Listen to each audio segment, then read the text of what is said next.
Bharat today Telugu news కి స్వాగతం। జగిత్యాల జిల్లా ఉద్యోగ జేఏసీ సంఘాల ఆధ్వర్యంలో సెప్టెంబర్ 1వ తేదీ పెన్షన్ విద్రోహ దినం సందర్భంగా జగిత్యాల జిల్లా కలెక్టరేట్ కార్యాలయం ఎదుట నిరసన ధర్నా చేపట్టారు। సెప్టెంబర్ 1, 2004లో ప్రవేశపెట్టిన కంట్రిబ్యూటరీ పెన్షన్ స్కీమ్ రద్దు చేసి పాత పెన్షన్ విధానాన్ని ప్రవేశపెట్టాలని గత 20 సంవత్సరాలుగా పోరాటం చేస్తున్నా కూడా గత ప్రభుత్వం స్పందించకపోవడం ప్రస్తుతం ప్రభుత్వం ఎన్నికల మేనిఫెస్టోలో సిపిఎస్ ను రద్దు చేసి ఓపీఎస్ విధానాన్ని తీసుకొస్తామని అలాగే ఉద్యోగుల సమస్యల్ని 100 రోజుల్లో అన్నింటినీ కూడా పరిష్కరిస్తామని వాగ్దానం చేశారని ఇప్పటికీ కూడా పరిష్కరించలేని వెంటనే సిపిఎస్ ను రద్దు చేసి ఓపీఎస్ విధానాన్ని తీసుకురావాలని డిమాండ్ చేశారు। పెట్టుబడుల పెన్షను మాకొద్దు టెన్షను సిపిఎస్ జేఏసీ జిందాబాద్ జేఏసీ జిందాబాద్ జిందాబాద్ జిందాబాద్ జేఏసీ జిందాబాద్ జిందాబాద్ జిందాబాద్ జేఏసీ జిందాబాద్ సిపిఎస్ వద్దురా ఓపీఎస్ ముద్దురా సిపిఎస్ వద్దురా ఓపీఎస్ ముద్దురా వెంటనే జిందాబాద్ జేఏసీ జిందాబాద్ సిపిఎస్ విధానాన్ని వెంటనే రద్దు చేయాలి సిపిఎస్ విధానాన్ని వెంటనే రద్దు చేయాలి సిపిఎస్ విధానాన్ని వెంటనే రద్దు చేయాలి సిపిఎస్ వద్దురా ఓపీఎస్ ముద్దురా। మరి ఈ రోజు తెలంగాణ రాష్ట్ర జేఏసీ చైర్మన్ మారం జగదీశ్వరన్న మరియు సెక్రటరీ జనరల్ ఏలూరి శ్రీనివాసరావు అన్న గారి పిలుపు మేరకు సెప్టెంబర్ 1 పెన్షన్ విద్రోహ దినాన్ని పురస్కరించుకొని మరి ఉదయం 9 గంటలకు జిల్లా కలెక్టరేట్ల ముంగట నల్ల బ్యాడ్జీలతో కంట్రిబ్యూటరీ పెన్షన్ విధానానికి వ్యతిరేకంగా నిరసన కార్యక్రమాన్ని ఏర్పాటు చేయడం జరిగింది।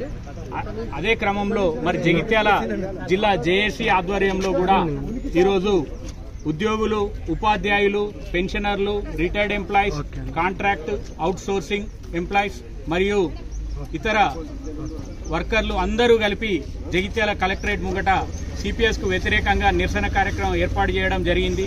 మరి మనందరికీ తెలుసు సెప్టెంబర్ 1, 2004 రోజున అప్పటి కేంద్ర రాష్ట్ర ప్రభుత్వాలు ఉద్యోగుల పెన్షన్ హక్కును కాలరాస్తూ మరి కంట్రిబ్యూటరీ పెన్షన్ విధానాన్ని అనేది ఇంప్లిమెంట్ చేయడం జరిగింది। అప్పటికి 50 సంవత్సరాల క్రితం నుండి కూడా ప్రతి ఉద్యోగి పెన్షన్ పొందుతుండు। మరి మాకు అప్పటికి ఉన్న హక్కును హరించి వేసి మాకు ఉద్యోగులందరికీ ఒక గుదిబండలాగా ఈ కంట్రిబ్యూటరీ పెన్షన్ విధానాన్ని ఇంప్లిమెంట్ చేయడం జరిగింది।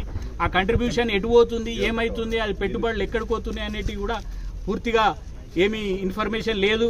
మరి ఇవాళ దాదాపు 30-40 సంవత్సరాలు ఒక ప్రభుత్వ ఉద్యోగి 60 సంవత్సరాల వయసు వచ్చేంత వరకు ఉద్యోగం చేసి మరి ప్రభుత్వ సంక్షేమ పథకాలన్నీ అమలు చేసిన వ్యక్తికి ఏ సంక్షేమ పథకానికి కూడా ప్రభుత్వ ఉద్యోగులు కానీ ప్రభుత్వం నుండి ఆనరోగ్యం తీసుకునే వ్యక్తి ఎలిజిబుల్ కాదు। మరి అట్లాంటి ప్రభుత్వ ఉద్యోగులు దాదాపు 61 సంవత్సరాల వయసులో రిటైర్మెంట్ అయినాక మహా అయితే 5-10 సంవత్సరాలు బతుకుతారు।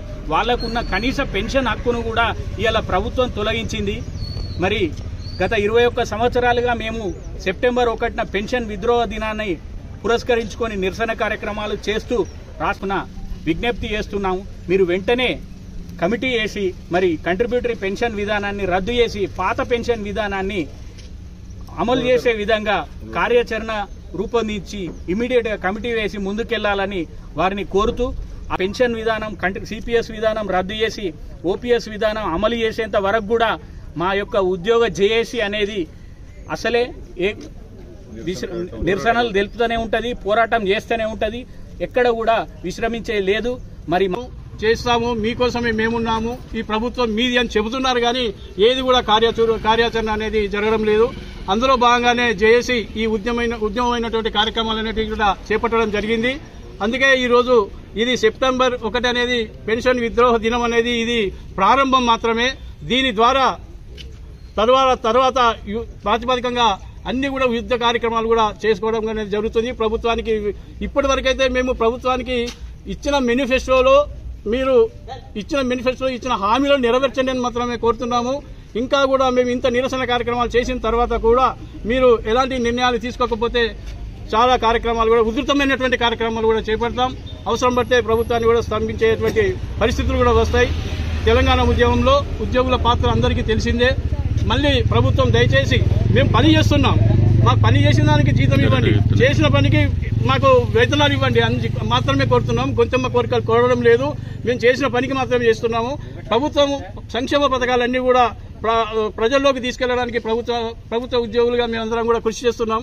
మరి కృషి చేస్తున్నటువంటి మాకు సరైన న్యాయం జరగకపోవడం అనేది చాలా బాధాకరం. కాబట్టి ఇప్పటికైనా కూడా ప్రభుత్వం కళ్ళు తెరిచి మీరు ఏవైతే జేఏసీ కోరినటువంటి 56 అంశాలు ఏవైతే ఉన్నాయో అందులో ఫైనాన్షియల్ కొన్ని ఉన్నాయి, నాన్ ఫైనాన్షియల్ కొన్ని ఉన్నాయి.